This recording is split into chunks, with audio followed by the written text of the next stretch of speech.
오늘 우리가 다 함께 나눌 말씀은 고린도후서 12장 13절부터 15절 말씀입니다. 본문을 제가 한 절, 여러분이 한 절, 마지막 절은 함께 읽겠습니다. 내 자신이 너희에게 폐를 끼치지 아니한 일밖에 다른 교회보다 부족하게 한 것이 무엇이 있느냐? 너희는 나의 이 공평하지 못한 것을 용서하라.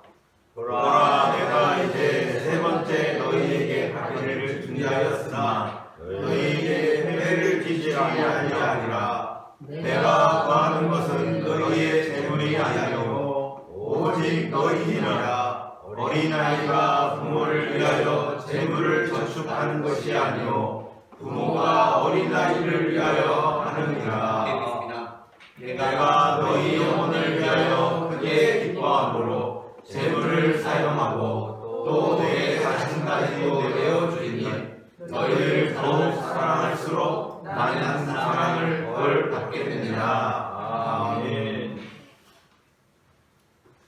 구약 시대는 구약 성경이 완전히 완성된 시대가 아니었기 때문에 하나님께서는 이스라엘 백성들에게 말씀뿐만 아니라 선지자를 통하여 그리고 그 선지자의 삶을 통하여 하나님의 뜻과 심정을 전달하기도 하셨습니다. 대표적으로 북이스라엘의 선지자 호세아는 하나님의 인도하심을 따라 그의 삶을 통하여 이스라엘 백성들을 향한 하나님의 심정이 어떠한지를 보여주기 위해 하나님께서 선택하신 인물이었습니다. 그러니까 호세아가 활동할 때는 구약 성경이 모세오경만 존재하고 있었기 때문에 일부만 존재하고 있었기 때문에 하나님께서는 구약 시대에 그 성경 자체뿐만 아니라 선지자의 삶을 통하여서도 말씀하셨고 그중 대표적으로 선택된 인물이 바로 호세아였던 것입니다. 때는 요아스의 아들 여로보암, 즉 북이스라엘의 여로보암 2세가 그 왕이 된 시대 브엘의 아들 호세아에게 여호와의 말씀이 임합니다. 그 말씀은 선지자 호세아에게 음란한 여자를 아내로 맞이하여 음란한 자녀들을 낳으라는 것이었습니다. 아니, 하나님께서는 우리를 위해 좋은 배우자를 예비해 주시는 분 아니십니까? 우리는 신앙생활을 하며 늘 교회 안에서 신실한 남편, 현숙한 아내를 맞으라고 배우지 않습니까? 그런데 하나님께서는 특별히 하나님의 심정을 전달하시기 위하여서 선지자의 삶을 통하여 그 이스라엘에게 하나님의 심정이 어떤 것인지 전달하기 위해 호세아에게 음란한 여자를 아내로 맞이하라고 하십니다. 그래서 호세아는 당시 음란한 여자였던 디블라임의 딸 고멜을 아내로 맞습니다. 호세아 1장 1절부터 3절 말씀을 제가 한 절, 여러분이 한 절, 마지막 절 함께 읽겠습니다. 우시아와 요담과 아하스와 히스기야가 이어 유다의 왕이 된 시대, 곧 요아스의 아들 여로보암이 이스라엘 왕이 된 시대에 브엘의 아들 호세아에게 임한 여호와의 말씀이라. 여호와께서 호세아에게 말씀하시되 여호와께서 호세아에게 이르시되 너는 가서 음란한 여자를 맞이하여 음란한 자식들을 낳으라. 이 나라 여호와를 떠나 크게 음란함이라 하시니. 함께 읽겠습니다. 이에 그가 가서 디블라임의 딸 고멜을 맞이하였더니 고멜이 임신하여 아들을 낳으매. 아멘. 그렇다면 하나님께서는 왜 호세아에게 음란한 아내를 맞이하라고 하신 것입니까? 그 이유는 하나님께서 호세아로 하여금 그 음란한 여인 고멜을 끝까지 사랑하게 하심으로써 계속해서 하나님을 저버리는 이스라엘을 향한 하나님의 끝없는 사랑을 이스라엘에게 가르쳐 주시기 위함이었습니다. 3장 1절 말씀을 다 함께 합독하시겠습니다.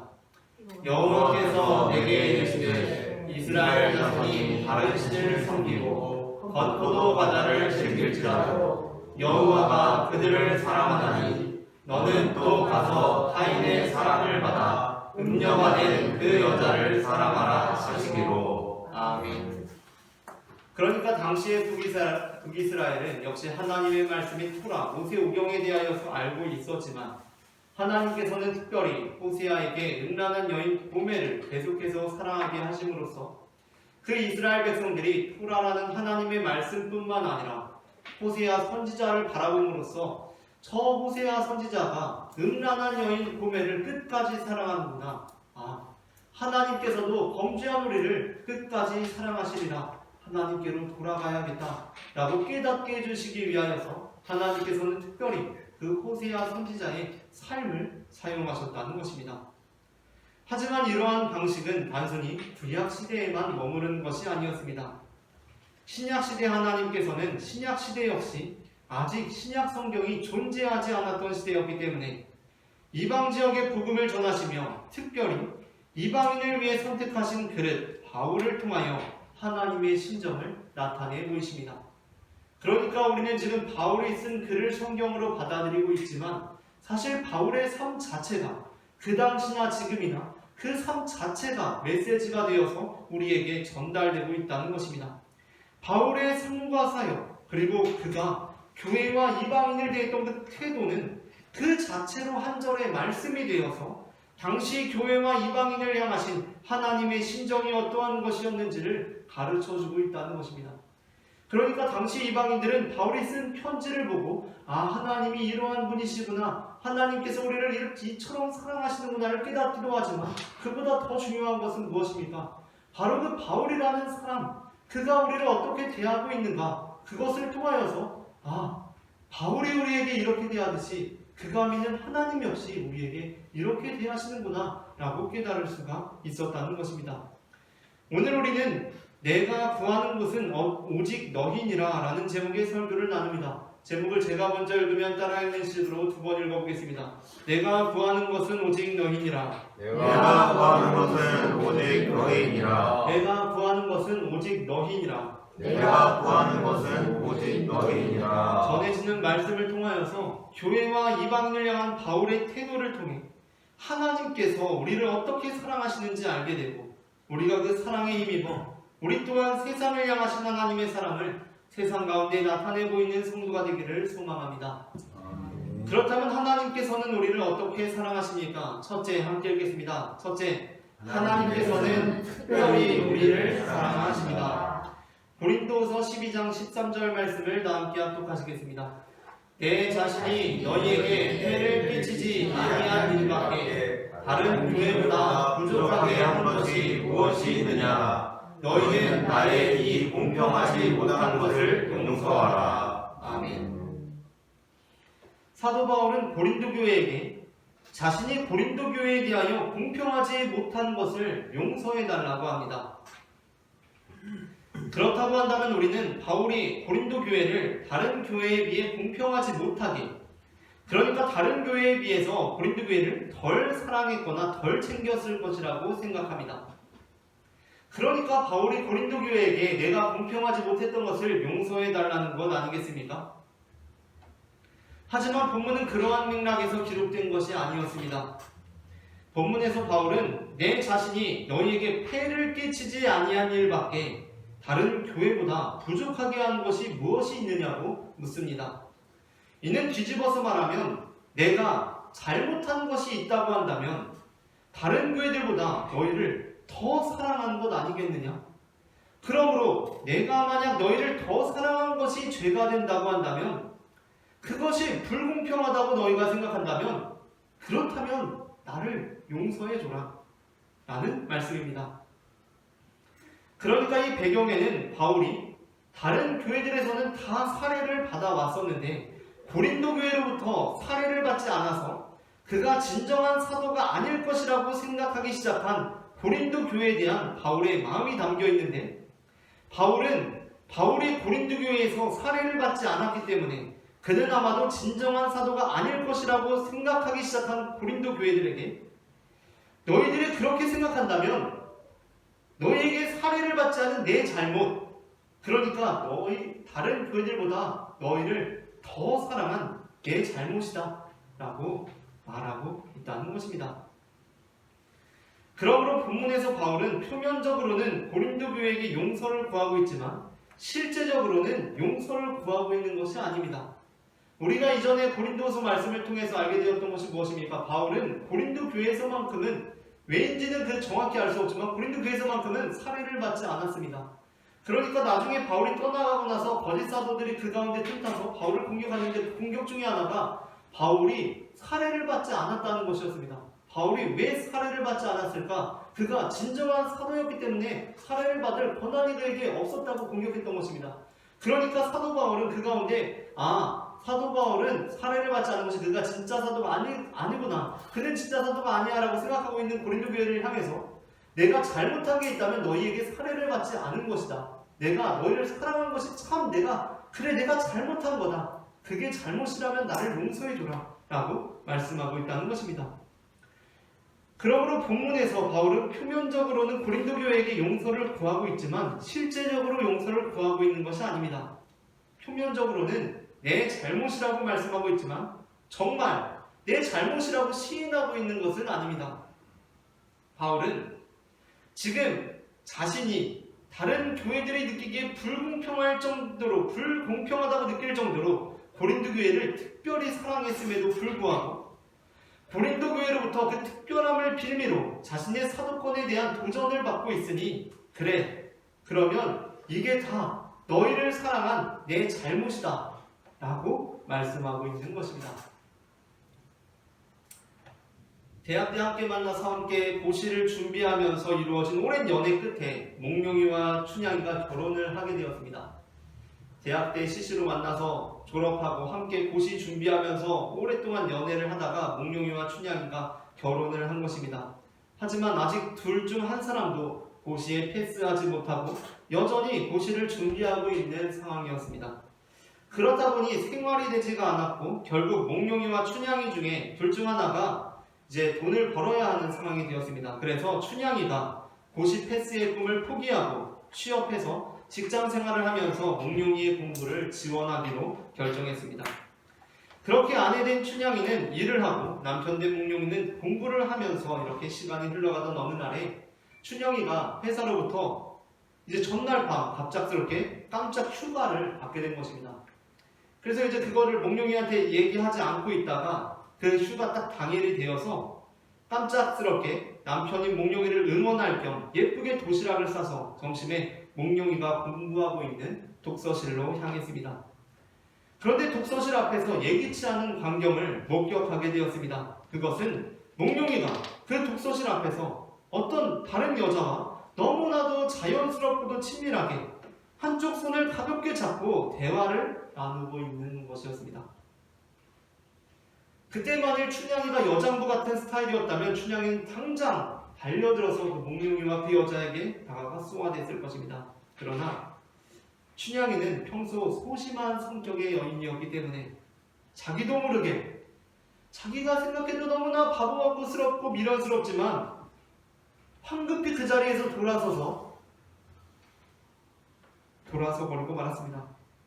그리고 다른 길로 막 걸어가기 시작한 것입니다. 그런데 그 모습을 몽룡이가 딱 본 겁니다. 그리고 뭔가 잘못됐다고 판단한 몽룡이는 다급하게 춘향이를 쫓아갔습니다. 그렇게 춘향이에게 다다른 몽룡이는 춘향이의 손을 붙들었습니다. 그런데 뭐라고 딱히 둘러댈 말도 없어서 몽룡이가 이렇게 말하고 말았습니다. 뭐 이런 데까지 찾아와 라고 짜증을 내버린 것입니다. 그러자 그때 춘향이는 이미 두 눈에 가득 고인 눈물이 흐르지 못하도록 끊어질 듯한 감정의 끈을 간신히 붙들고 이렇게 말했습니다. 그래, 이게 다 피곤한 몸 일으켜서 휴일에 도시락까지 싸들고 공부하는 남편을 여기까지 찾아온 내 잘못이지. 그렇다면 이 상황에서 춘향이는 정말 이 일에 대해서는 모든 것이 자기 잘못이라고 시인을 하고 있는 것입니까? 그렇지 않습니다.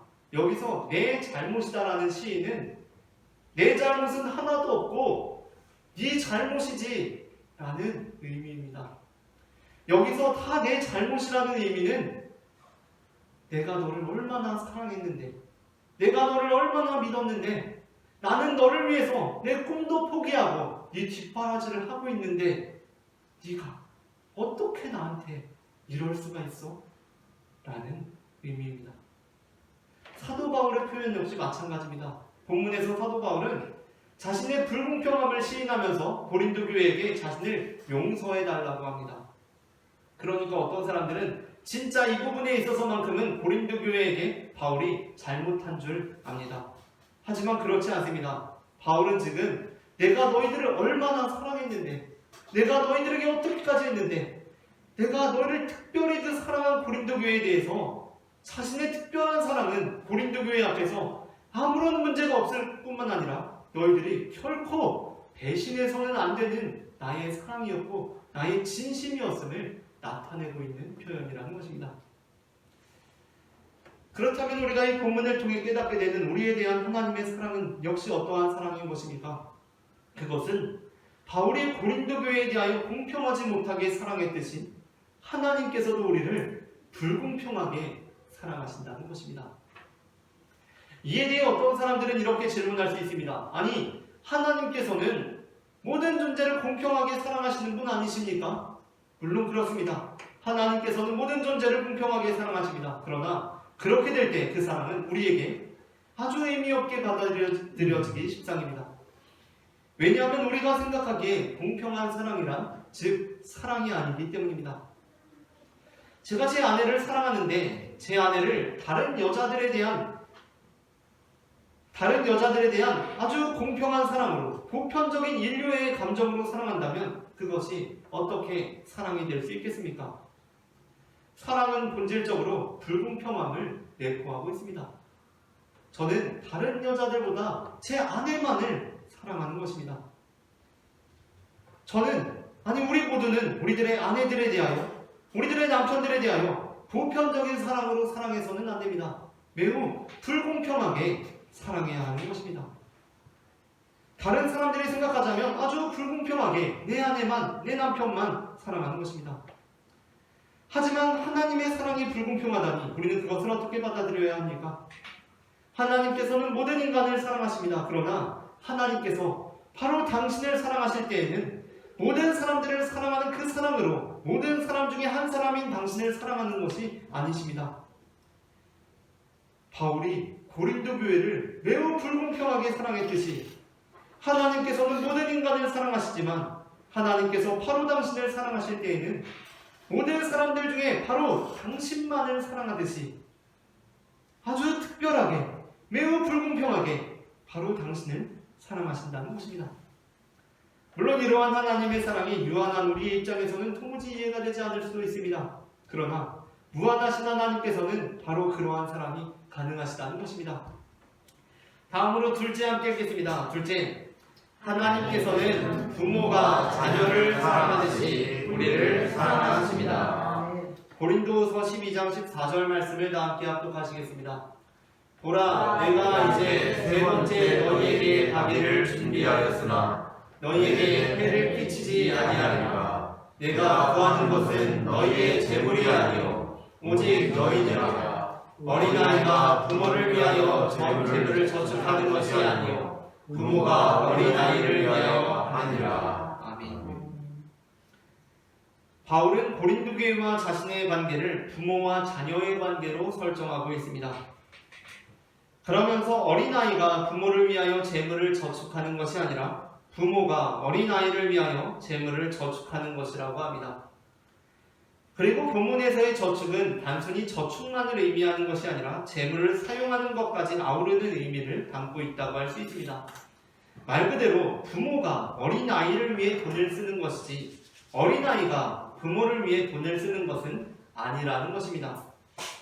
물론 바울은 어려울 때 어려움에 처한 예루살렘 교회를 위해 고린도 교회에게 예루살렘 교회를 도울 헌금을 요청하긴 했습니다. 그러나 고린도 교회와 바울의 관계에 있어서는 바울이 오히려 고린도 교회의 재물을 쓰면 썼지 받지 않았다는 것입니다. 그 이유가 무엇입니까? 부모가 자녀를 위해 돈을 쓰는 것이기 때문입니다. 하나님께서는 우리의 헌금을 기뻐 받으시는 분이십니다. 그러나 그렇다고 해서 우리가 하나님을 위해 돈을 쓰는 것은 아닙니다. 하나님께서 우리에게 모든 것을 베풀어 주시는 우리의 부모가 되시고 우리는 단지 그분으로부터 받은 은혜에 감사하며 그에 대한 감사와 우리가 우리의 모든 것이 주님께로부터 왔음을 인정한다는 의미를 담아 헌금을 드리는 것입니다. 새로 나온 장난감이 사고 싶었던 길동이는 지난 주말 엄마의 집안일을 힘써 도왔습니다. 아침 먹을 때는 수저도 놓았고 빨래를 갤 때 엄마가 갠 빨래들을 제자리에 갖다 두었으며 심지어 청소를 할 때는 걸레질을 하기까지 했습니다. 그리고 그날 밤 길동이는 종이에 뭔가를 적어서 엄마에게 가져왔습니다. 엄마가 보니 종이에는 이렇게 적혀 있었습니다. 오늘 아침에 수저 놓은 거 1,000원. 오늘 빨래 제자리에 갖다 둔 거 1,000원. 오늘 걸레질한 거 바로 열고 이건 진짜 힘들었음. 바로 닫고 2,000원. 찍찍 긋고 진짜 힘들었으니까 그냥 3,000원. 그러자 엄마는 그것을 빤히 보시고는 그 종이의 뒷장에 이렇게 적으시기 시작하셨습니다.